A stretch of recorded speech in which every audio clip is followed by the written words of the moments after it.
Welcome back to the Triple E Show. Have you ever looked around and wondered why some less academically gifted friends seem to be doing better financially than you?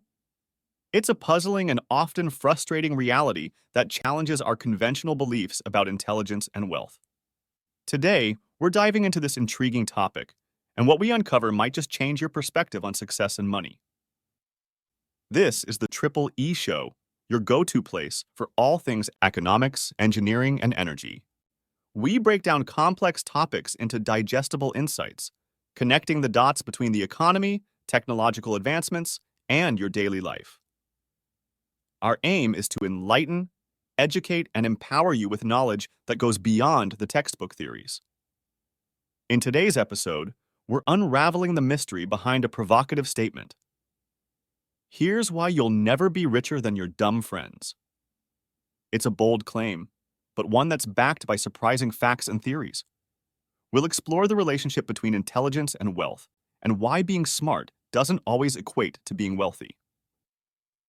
As we delve into this topic, we'll examine the psychological aspects, societal expectations, and economic principles that contribute to this phenomenon. From the role of risk-taking to the impact of societal norms, we're covering it all. By the end of this episode, you'll have a new understanding of wealth accumulation and the factors that influence it, perhaps in ways you never considered before. The intelligence-wealth paradox. Why does intelligence not always equate to wealth? This question challenges one of our most deeply held beliefs about success and prosperity. For decades, intelligence, as measured by IQ scores and academic achievements, has been venerated as the golden ticket to a life of wealth and success. However, a closer look at the real world presents a different story, one where higher IQs don't always line up with financial success. This paradox raises some thought-provoking questions. If not sheer intelligence, then what factors are instrumental in amassing wealth? To answer this, let's delve deeper into this fascinating topic, challenging the traditional narrative that equates higher intelligence with greater financial success. Firstly, consider the widespread belief that intelligence naturally leads to success and wealth. This belief is deeply rooted in our education system and societal norms, where academic achievements and intellectual prowess are often seen as the primary pathways to financial prosperity. From a young age, we're taught that excelling in school and acquiring knowledge is the surest way to secure a prosperous future. But does this formula always hold true in the complex tapestry of real life? Well, turns out it's not exactly a gold rush for everyone with a high IQ. Take scientists, professors, and engineers, for instance. Sure, they're the brainiacs of the bunch, doling out wisdom in lecture halls or crafting mind-boggling designs and solving tricky real-world issues. But the reality check? Their paychecks are more like a comfortable handshake than a high five from a wealthy uncle. These gigs are rewarding in knowledge and problem solving, but if you're dreaming of a yacht-filled retirement, you might want to explore other options.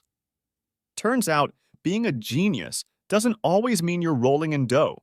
Sometimes, it just means you're rolling up your sleeves and getting the job done.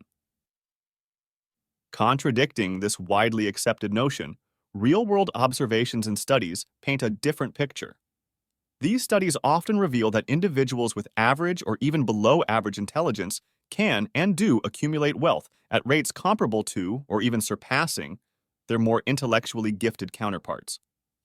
Such observations lead us to question the conventional wisdom that equates high IQ with financial success.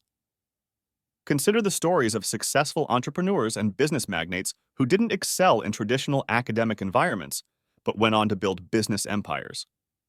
Their success stories highlight the importance of qualities like resilience, adaptability, and the ability to seize opportunities, traits that are not necessarily reflected in one's IQ score. Colonel Harlan Sanders, the founder of Kentucky Fried Chicken, KFC, did not have a formal education beyond the 6th grade. He was born in 1890 in Henryville, Indiana, and his early life involved various jobs, including working on farms and as a streetcar conductor. Colonel Sanders faced several challenges and business failures before finding success with his fried chicken recipe and the establishment of KFC. Ray Kroc is the individual most commonly associated with the growth and success of McDonald's. He did not have a formal college education. He attended high school but did not graduate. In fact, founders of most of the popular brands we know of today, like Richard Branson, Ralph Lauren, Walt Disney, Coco Chanel of the luxury brand Chanel, Michael Dell of Dell Computers, Ingvar Kamprad of IKEA, and Gordon Ramsay are some notable founders that did not have a college degree when they became successful. Furthermore, key factors in wealth accumulation often lie outside the realm of traditional intelligence metrics. Emotional intelligence, for instance, plays a critical role in navigating the social complexities of the business world. It's about understanding and managing your emotions, empathizing with others, and maintaining effective relationships, skills that are crucial in building networks, negotiating deals, and leading teams. Social skills and the ability to leverage one's network are also significant contributors to financial success. In many cases, who you know can be as important as what you know. Building a broad and diverse network can open doors to opportunities that might otherwise be inaccessible. It's about creating and nurturing relationships that can lead to partnerships, investments, and business ventures. While intelligence is undoubtedly a valuable asset, it's not the sole determinant of financial success. A combination of emotional intelligence, social skills, resilience, and the ability to capitalize on opportunities plays a pivotal role in wealth accumulation. Understanding this broader spectrum of skills and attributes is key to demystifying the intelligence wealth paradox and recognizing the diverse pathways to financial success. Risk-taking and financial success. When researchers dig into why people take risks, they look at a bunch of things, and education is one of them. But here's the deal. Taking risks is like a big, messy mix of stuff, and education is just a piece of the puzzle. Financial decision-making. Seems like folks with more schooling might play it safe with their cash. They're into careful money planning and smart investing, according to some studies. Now, on the flip side, imagine this. Folks who didn't spend as much time hitting the books might be playing a different game with their money. They might not be as cautious, but hey, sometimes that boldness pays off. See, they might not be sweating over the risks as much, diving headfirst into what they see as opportunities. For them, high risk equals high reward, and they're rolling the dice, hoping luck is on their side. It's like a wild ride. They might hit a jackpot and see big returns, or, face some bumps in the financial road. It's a bit like dancing on the edge of uncertainty, and while it might not always be the textbook approach, some of these risk takers do luck out and find themselves in the winner's circle. Career choices. When it comes to career paths, those with a hefty dose of education are often heading into more traditional gigs, the ones with a steady paycheck. It's like they're climbing the corporate ladder, clocking in, and collecting that regular salary. A bit more of a surefire route, you could say.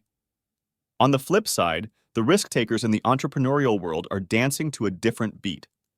They're rolling the dice on their own ventures, taking the plunge into the world of startups, and maybe, just maybe, striking gold. It's a bit like a high-stakes poker game. They might face some ups and downs, but if luck's on their side, that pot of gold at the end of the entrepreneurial rainbow could be waiting. It's a gamble, but for some, that leap of faith pays off big time, and they find themselves not just employed, but as the captains of their own financial ship. Whether you're the well-educated financial strategist or the gutsy entrepreneur, luck is like the wild card that can completely change the game. We have an episode on this coming up soon, so remember to subscribe and hit the bell notification to not miss it. Conclusion. All right, as we wrap up today's chat about why being smart doesn't always mean being rich, let's take a moment to think about the many twists and turns on the road to financial success. The rich crew isn't just made up of brainiacs. Nope, it's a squad with all kinds of skills. Some have this cool emotional intelligence thing that helps them build connections, while others are risk takers, diving into opportunities that might freak out the rest of us. And you know what? Breaking free from the usual way of doing things opens doors to success that others might miss. This whole realization shakes up the idea that only the super smart get to swim in the money pool. Nope, it's more like a wild roller coaster ride where everyone's journey is a bit different. What works for one person might not work for another. We hope you've picked up some cool insights. If you liked today's episode, toss us a like. If it didn't quite hit the mark, your dislike is cool too. It helps us figure out what you're into. Let us know in the comments if you felt the same way we do. Hit subscribe if you want more of these chats, and don't forget to ring that bell to stay in the loop for the episode on luck. Until our next chat, keep shaking things up, exploring new stuff, and never stop learning.